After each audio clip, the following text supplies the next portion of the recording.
মহান রব্বুল আলামিনের দরবারে লাখো কোটি শুকরিয়া আদায় করি যে রব্বুল আলামিন আহকামুল হাকিমিন আমাদেরকে আজকের এই পবিত্র জুমার দিনে আল্লাহর ঘরে মসজিদে উপস্থিত হওয়ার আল্লাহ আমাদেরকে যে তৌফিক দান করেছেন সেই জন্য রব্বুল আলামিনের দরবারে শুকরিয়া আদায় উচ্চস্বরে বলুন আলহামদুলিল্লাহ। সাথে সাথে লক্ষ কোটি দরুদ ও সালামের হাদিয়া তোহফা নজরানা পেশ করি সরকারে কায়নাত তাজদারে মদিনা আফতাবে নবুয়ত মাহতাবে রিসালাত হুজুর কুল নূর নবী মুহাম্মদ রাসূলুল্লাহ সাল্লাল্লাহু আলাইহি ওয়াসাল্লামের পবিত্র পাক কদমে রব্বুল আলামিন আমাদের প্রত্যেকের দরুদ এবং সালামকে কবুল আর মঞ্জুর করুন। প্রত্যেকে বলুন আমিন। সম্মানিত হাজিরিন, বিশ্বের যত মুসলমান মুমিন বান্দা আছে তাদেরকে যদি জিজ্ঞেস করা হয় যে আপনার কাছে দুনিয়ার জমিনে হায়াতে জিন্দগিতে সবচেয়ে মনের আশা কোনটা, কোন আশাটা আপনার বেশি প্রয়োজন আর কিছু দরকার নাই, তাহলে পৃথিবীর সমস্ত মুমিন বান্দা এক বাক্যে বলে দেবে যে আমার জীবনের সবচেয়ে প্রিয় যেটা আশা এটা হচ্ছে আল্লাহর ঘর খানে কাবা জিয়ারত করা, আল্লাহর প্যারা মাহবুব নবীর রওজা মুবারক জিয়ারত করা। প্রত্যেকে বলুন সুবহানাল্লাহ।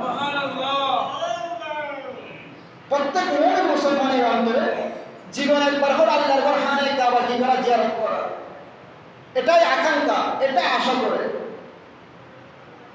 তো রব্বুল আলামিন সূরা আলে ইমরানে ৯৭ নম্বর আয়াতে আল্লাহ বলেছেন ওয়ালিল্লাহি আলান নাস হিজ্জুল বাইত মান ইসতাতা ইলাইহি সাবিলা।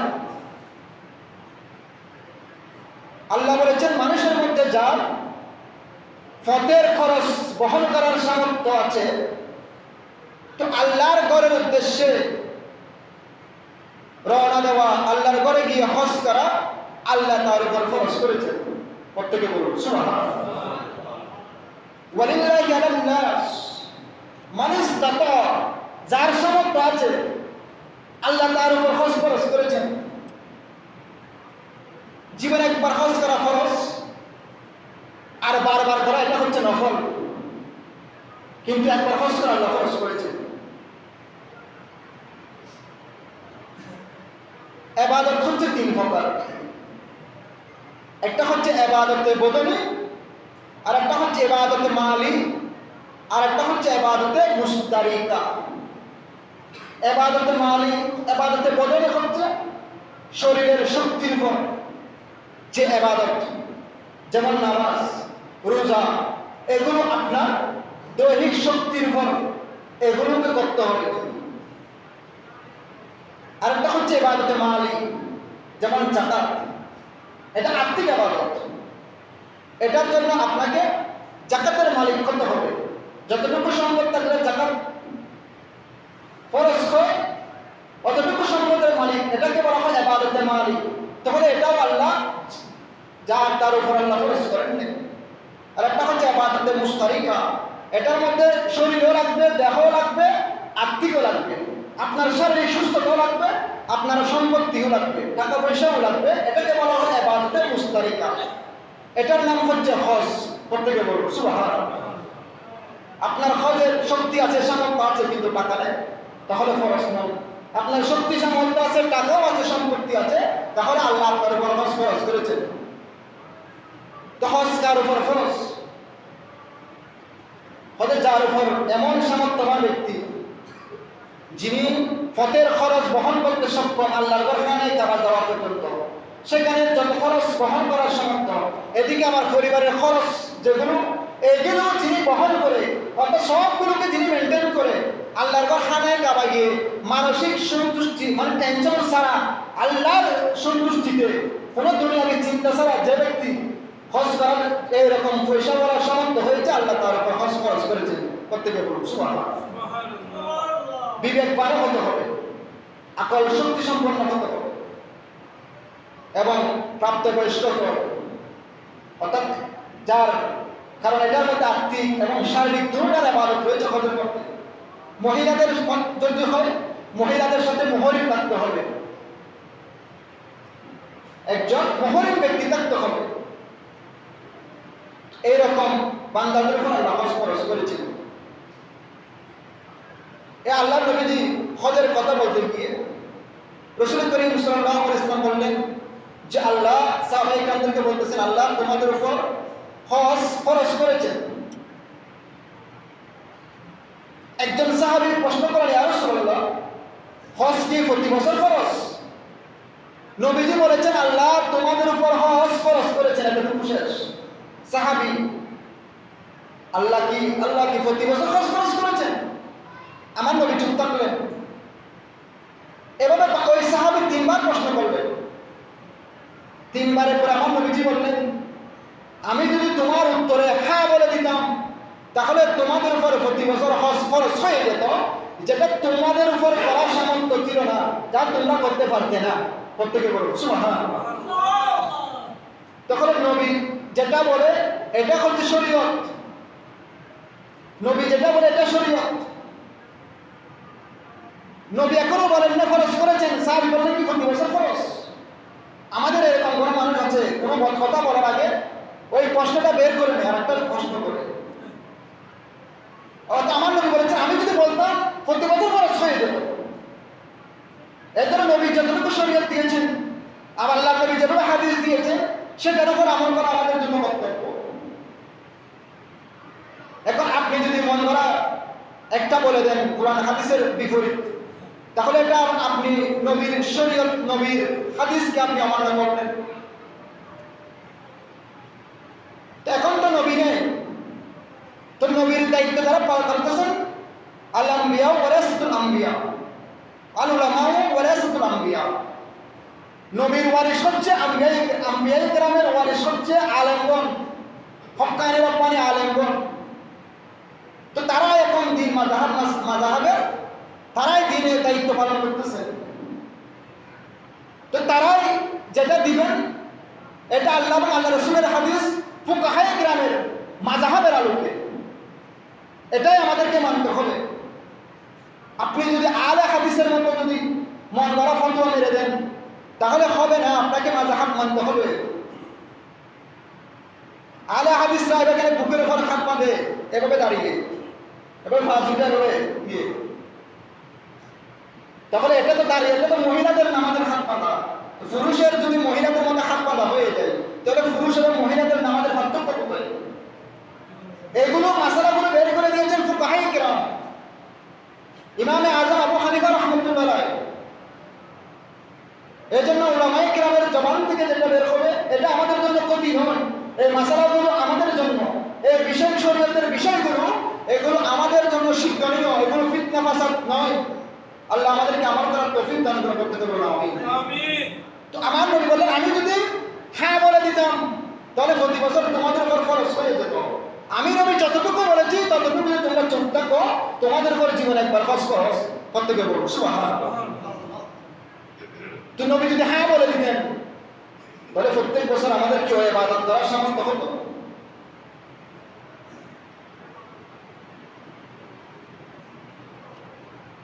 অর্থাৎ যে কাজে কষ্ট বেশি সে কাজের মধ্যে সওয়াব বেশি, হজের মধ্যে কষ্ট বেশি।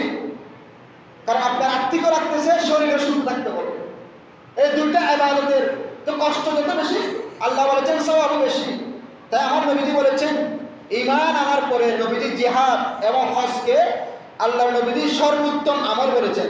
প্রত্যেকে বলুন সুবহানাল্লাহ। সাহাবায়ে কেরাম নবীজিকে জিজ্ঞেস করলেন, আইয়ুল আমালি আফদালু, ইয়া রাসূলুল্লাহ সবচেয়ে উত্তম আমল কি? তো আমার নবী বলেছেন, ক্বালা ঈমানু বিল্লাহি ওয়া রাসূলিহি, আল্লাহ এবং তার রাসূলের উপর ঈমান আনা। প্রত্যেকে বলুন সুবহানাল্লাহ। কিলা সুম্মা, সাহাবী জিজ্ঞেস করলেন, ইয়া রাসূলুল্লাহ এরপরে কোনটা? আমার নবী বলেছেন, ফি সাবিলিল্লাহ, আল্লাহর রাস্তার মধ্যে জিহাদ করা। কিলা সুম্মা, এরপরে কোনটি? আমার নবী বললেন, ক্বালা হজ্জু মাবরুরা, আমার নবী বললেন হজ্জে মাবরুর, অর্থাৎ ওই বান্দার মকবুল হজ আল্লাহর কাছে সবচেয়ে বেশি প্রিয়। প্রত্যেকে বলুন সুবহানাল্লাহ। মহিলাদের জন্য জিহাদ করছে কি? মহিলাদের জন্য জিহাদ করছে হজ করা। এটা হচ্ছে সবচেয়ে বড় জিহাদ। এটা হচ্ছে মহিলাদের জন্য সবচেয়ে বড়। আর এটা এমন জিহাদ যেখানে আপনার শারীরিক রাখতেছে, আত্মিক রাখতেছে, আপনার ধৈর্য ধারণ করতে হবে। সেখানে তেমন গুনাহ করলে আবার কাফারা আছে। এগুলো অনেক লম্বা, এগুলো হাদিস সাহেবরা যখন হতে যায় যাকার মুআল্লিম তারা বলে দেয় আপনি এই কাজটা করলে আপনাকে কাফারা দিতে হবে। অনেক কঠিন বিষয়গুলোকে আপনি মেনটেন করে এই হজ আপনাকে আদায় করতে হবে। এর জন্য এটাকে হজের সাথে তুলনা করেছেন। প্রত্যেকে বলুন সুবহানাল্লাহ। হজের যেভাবে সৈন্যবাহিনী আপনার বিপক্ষ দল আপনাকে অস্ত্র দিয়ে আঘাত করবে, আপনি যুদ্ধ করলে হবে না, আপনাকে চতুর্দিকে ইশারা রাখতে হবে কোন দিক থেকে তীর আসতেছে, কোন দিক থেকে অস্ত্রের আঘাত আসতেছে। শুধু জিহাদ করতে গিয়ে আমি শহীদ হয়ে গেলাম বা তরবারি আঘাত করলাম, আমার পিছনে কি হামলা করতেছে এটা যদি না দেখি তাহলে ওই বান্দার যুদ্ধের জন্য সচল নয়। ঠিক তদ্রুপ হজে যাবেন, হজের চতুর্দিকে আপনাকে কি রাখতে হবে, আমার দ্বারা শরীয়তের কোনো আইন অমান্য হচ্ছে কিনা, আমার দ্বারা কোনো গুনাহ হচ্ছে কিনা, এভাবে হজ সম্পাদন করতে হয়। এই জন্য আমার নবীজি জিহাদের সাথে তুলনা করেছেন। প্রত্যেকে বলুন সুবহানাল্লাহ। একটু দুরূদ পড়ো, সালাতু ইয়া রাসূলুল্লাহ, সালাতু ইয়া। আমার নবীজি আরো হাদিসে বলেছেন, মান হাজ্জা লিল্লাহ, যে ব্যক্তি হজ করলো আল্লাহর জন্য, ওয়ালাম ইয়াফসুক রাজা কায়াউমি ওয়ালাদাত উম্মুহু, যে ব্যক্তি আল্লাহর সন্তুষ্টির জন্য হজ করবে, সেই একজন নবজাতক শিশু যেভাবে মায়ের গর্ভ থেকে দুনিয়া আসে নিষ্পাপ, কোনো গুনাহ থাকে না, ওই হাজী সাহেব যদি আল্লাহর নিয়ম কানুন মেনে এভাবে যদি হজ করতে পারে, ওই বান্দা নিষ্পাপ শিশুর মতো গুনাহমুক্ত হয়ে ঘরের মধ্যে ফিরে আসে। প্রত্যেকে বলুন সুবহানাল্লাহ। কেন ফিরে আসে? হযরত আদম আলাইহিস সালাম যখন আল্লাহর ঘর খানে কাবা তৈরি করলেন, তো আদম আলাইহিস সালাম আল্লাহর দরবারে ফরিয়াদ করলেন, আল্লাহ, প্রত্যেক শ্রমিকের পারিশ্রমিক আছে, যারা কাজ করে তাদের বেতন আছে, তো আমি আদম আলাইহিস সালাম আল্লাহর ঘর খানে কাবা তৈরি করলাম, আমার কাজ কি, আমার বেতন কি, আমার পারিশ্রমিক কি? তো আমার আল্লাহ বলেছেন, ইজা তুক্তা বিহি গফরতু লাক, হে আদম আলাইহিস সালাম, যখন তুমি খানে কাবা তৈরি করলে তখন আমি তোমার গুনাহ মাফ করে দিলাম। প্রত্যেকে বলুন সুবহানাল্লাহ। তো আদম আলাইহিস সালাম আবার প্রশ্ন করেন, আল্লাহ, আর একটু বাড়িয়ে দিন, এটা হয় নাই, আর একটু বাড়িয়ে দিন। তখন আমার আল্লাহ বলেন, আগফিরু লিআউলাদিকা ইযা তাওফু বিহি, ও আদম আলাইহিস সালাম শুনো, যখন তোমার সন্তানেরা আমি আল্লাহর ঘর খানে কাবা তাওয়াফ করবে, আমি তাদের জীবনের গুনাহ মাফ করে দেব। প্রত্যেকে বলুন সুবহানাল্লাহ। আদম আলাইহিস সালাম ফরিয়াদ করেন, আল্লাহ, আরো বাড়িয়ে দিন, এটা হবে না, আরো দরকার। তখন আমার আল্লাহ বলেন, আগফিরু লিমান আস্তাগফিরু লাহুম তাইফুন, ও আদম আলাইহিস সালাম শুনো, হয়তো যারা আল্লাহর ঘর খানে কাবা তাওয়াফ করবে, যারা তাদের জন্য গুনাহ মাফ চাইবে, আমি আল্লাহ তাদেরকেও ক্ষমা করে দেব। প্রত্যেকে বলুন সুবহানাল্লাহ। এজন্য হাজী সাহেবরা যাদের জন্য দোয়া চায়, যারা আল্লাহর ঘর হজ করতে যায়, তারা যাদের জন্য দোয়া চাইবে আল্লাহ তাদের উসিলায় যাদের জন্য মাফ চাইবে তাদের গুনাহ আল্লাহ মাফ করে দিবেন। প্রত্যেকে বলুন সুবহানাল্লাহ।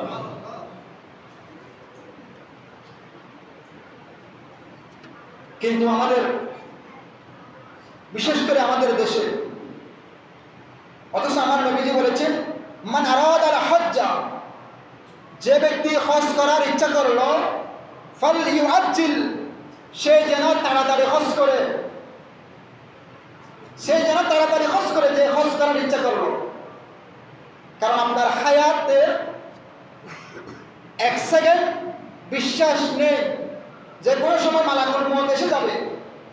এই জন্য আমার নবী বলেছেন, যার সামর্থ্য হয়েছে, শক্তিও আছে, টাকাও আছে, সামর্থ্য আছে, ফালইউআজ্জিল, সে যেন তাড়াতাড়ি হজ করে ফেলে। প্রত্যেকে বলুন সুবহানাল্লাহ। হয়তো কিছুদিনের মধ্যে আপনার সেই সম্পদ চলে যাবে, হয়তো আপনি মারা যাবেন, আপনার টাকাও শেষ হয়ে যাবে, তখন আপনার থেকে হজটা চলে যাবে, তখন আপনি গুনাহগার হবেন।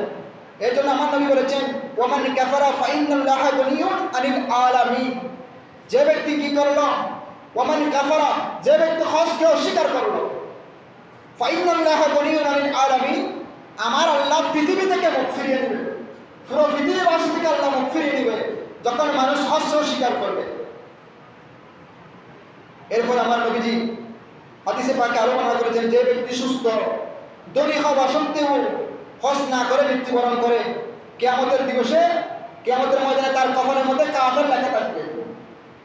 দুনিয়াতে ধরে ছিল, সুস্থ ছিল, আল্লাহ সামর্থ্য দিয়েছেন, কিন্তু হজ করে নাই, তো কিয়ামতের ময়দানে তার কপালের মধ্যে কাফের লেখা থাকবে।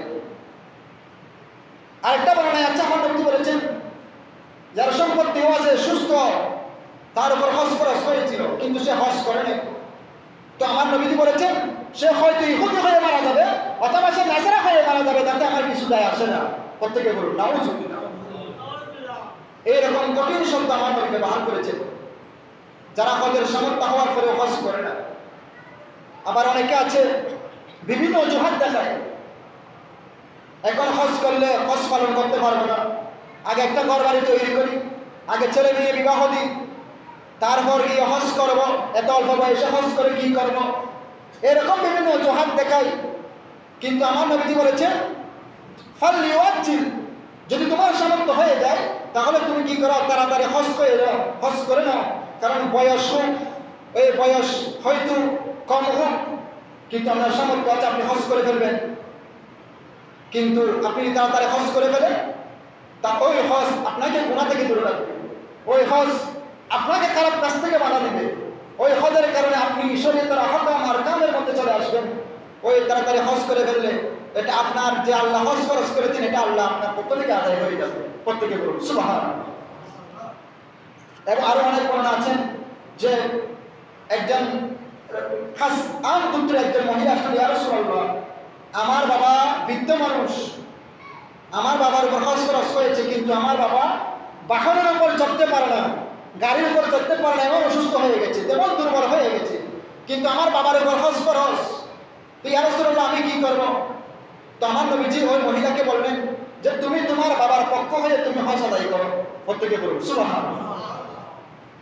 নামাজ রোজা একজনের পরিবর্তে একজন আদায় করতে পারে না, এটা আপনার শরীরের উপর, কিন্তু হজ এটা আপনার উপর সামর্থ্য হয়েছে, আপনার উজর বেশি, এমন উজর, এমন অসুস্থ যেটা আপনি ভবিষ্যতে আর ভালো হবেন না, এইরকম পরিস্থিতি চলে গেছেন, তাহলে ওই বান্দার পক্ষ থেকে অন্যজন হজ আদায় করতে পারবে। প্রত্যেকে বলুন সুবহানাল্লাহ। আরেকজন আসলেন ইয়া রাসূলুল্লাহ, আমার বোন মান্নত করেছিল এই বছর হজ করবে, আমার বোন মান্নত করেছে এই বছর হজ করবে, কিন্তু আমার বোন মারা গেল, আমার বোন মারা গেল হজ আসার আগে, তাহলে আমি এখন কি করতে পারি? আমার বোন তো মান্নত করেছে হজে। তো আমার নবী বললেন তোমার বোনের যদি ঋণ থাকতো তাহলে তুমি কি ঋণ পরিশোধ করতে? ইয়া রাসূলুল্লাহ, হ্যাঁ আমি অবশ্যই পরিশোধ করতাম।